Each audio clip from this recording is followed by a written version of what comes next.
Richard Linklater Piet vraiment réussi un film en français.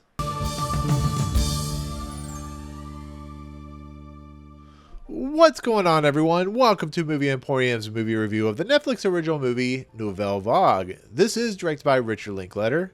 Okay, so leave it to Richard Linklater to direct a French-laden film about a French director named Jean-Luc Godard, who is a famous director who directed Breathless, and to tell that story of Breathless with people like Jane Seberg, and of course the history of the French New Wave, which of course is what this movie is titled after. And in essence, this movie is that. We have, Francois Truffaut and Raoul Cotard, Georges de Beauregard, Jean-Paul Belmondo, and a whole eclectic group of individuals. And this is how the story of Breathless happened, how it became a phenomenon, how it was shot in a guerrilla style making, how it may have done one take or maybe have not done anything on a day. It's about what Jean-Luc Godard created in the mass insanity that was Breathless. So that's what this movie is entailing. So at this point, Richard Linklater is a master of his craft, to be fairly honest. He's up there with like Steven Soderbergh and, of course, Christopher Nolan, Spielberg, all that stuff. As a director who will go into any genre, do any type of film, go any type of way. But he's a director of vibes. He's a director of creating interesting moods, interesting ideas. And his stories always deal with like characters and people that are, sometimes over the top and strange and sometimes have cool ideas behind it. And that's what Richard Linklater does. Everything from Dazed and Confused up to Nouvelle Vague. And this movie was something that's also quite interesting because it's mostly in French. That's really fascinating because you don't think of a director like Richard Linklater doing a French film, but here we are. And once again, it has like Guillaume Maribek as Jean-Luc Godard and Zoe Deutsch and Aubrey Dulin as the main three characters. It's just a really interesting concept, an interesting movie. And I love Blue Moon. It's Richard Linklater's other film in 2025. So I hear really good things about this movie. I think it looks interesting. Breathless is a fascinating kind of tale of what the French New Wave was doing at the time, how they were like upgrading the whole idea of cinema, how they were just kind of being rebels and basically creating a whole new way of telling films that hadn't been done before. And so here we are with a movie that's in French, that's directed by Richard Linklater, about Breathless, being directed by Jean-Luc Godard, with Jane Seberg and of course Jean-Paul Belmondo. And what does that mean for the take of this movie? What do I think of it, honestly? I gotta be fairly honest, this is one of Richard Linklater's best films ever to be made on film or celluloid or digital media. This movie's incredible. It's one of my favorite movies of the year. It has amazing performances. I love the like almost mockumentary style filmmaking that happens in this movie because there's a lot of points where we just get shots of people looking at the camera and we get actual names of individuals who were very important in the making of this movie, as well as people who are very important in the French New Wave filmmaking ideologies. And it's just a movie of vibes. It's like Dazed and Confused. It's like, School of Rock. It's like Boyhood. It's a movie that focuses on people, but also focuses on the world that it inhabits. So you get a lot of them just kind of sitting around talking. Jane Seberg and Jean-Paul Belmondo have an interesting dynamic in this movie. And we see how Jane Seberg just kind of is frustrated with what Jean-Luc Godard is doing. And I think it's funny that the three main characters are all named Jean or John. I just now realized that after looking at Wikipedia. But the guy, the person that Richard Linklater got for this movie to play Jean-Paul Belmondo looks exactly like Jean-Paul Belmondo. I mean, it might be a little different, but it's pretty kind of crazy how Aubrey Dulin did that. Like how he looks almost like the actor.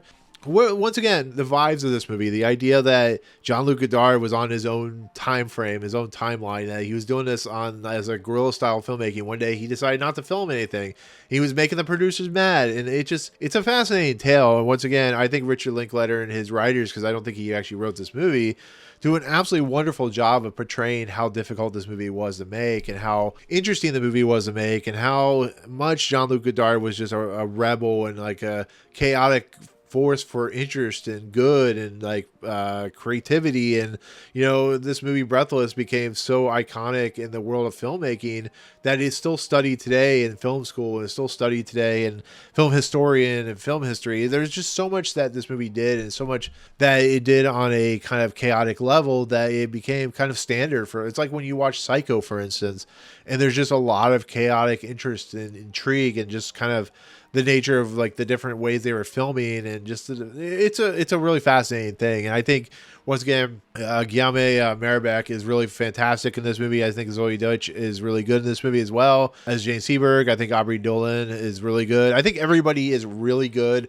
They know the type of movie they're making. They know how important this movie is to the nature of Jean-Luc Godard, and they actually captured Jean-Luc Godard in a really chaotic fashion, a really fun fashion. I know I said chaotic a lot, but a really fun fashion of like him just wearing glasses all the time, and just him exuding cool and smoking cigarettes, and getting shots that, are weird and strange, and they all make sense as they cut it together. And, you watch like the producers finally watch the movie at the end, and they're just like, oh my God, this is amazing. And it really is similar to like Ed Wood, where there is something kind of, as much as Ed Wood was kind of maligned for a lot of things he did, the movie that that Tim Burton and Johnny Depp eventually made is just a love letter to this type of cinema, this type of movie making.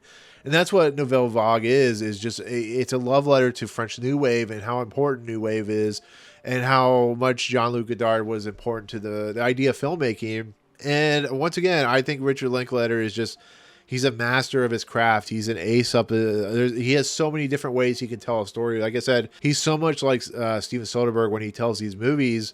It's almost like, how can he just make it so different? He just finds a way to do it. Like I said, the movies that Richard Linklater makes are very similar in the tone of like it's a very interesting character piece. But once again, you watch Boyhood, you watch Dazed and Confused. They're vignettes and they're story pieces, but they tell an interesting kind of vibe, and that's what this movie does. And it's all in black and white, so you may not like it. It's for the most part in French. There is some English that is spoken between Jean Seberg and of course Jean-Luc Godard, and sometimes Jean-Paul Belmondo. But it is a honest to God, truly amazing French film that's beautifully shot. It's beautifully directed. It looks amazing. And once again, it's one of my favorite movies of the year.